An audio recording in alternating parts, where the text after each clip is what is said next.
The Baltimore Ravens advanced to the divisional round of the playoffs after beating the Pittsburgh Steelers 28-14. Lamar Jackson and Derrick Henry both had 2 touchdowns. Not to mention, King Henry almost rushed for 200 yards on the ground. Baltimore was rolling early. Pittsburgh, they started to come back late, but it was not enough as they fall victim to losing to their divisional rival.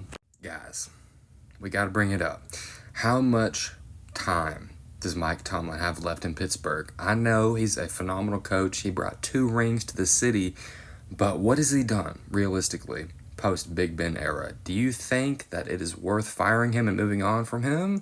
Or are you giving him a little bit of grace? Do you give him another year or 2 to really see if he can make a push in the playoffs? If I'm Pittsburgh, I'm not okay with just being good or slightly above average and losing in the first round of the playoffs almost every year. I really don't think it's solely on Mike Tomlin's shoulders. I do think you got to have an upgrade the quarterback position. Russell Wilson played pretty good in spurts during the season, but he was definitely inconsistent. The Pittsburgh defense can only hold you in games for so long. Facing Lamar Jackson and Derrick Henry, that's not a pretty sight. Might have to re-sign Justin Fields and roll with him and let Russell Wilson go. We'll have to wait and see what the team does and their sense of direction going forward. But as for the Ravens, they're still rolling, guys. Divisional round hopes, and we'll see who they match up against.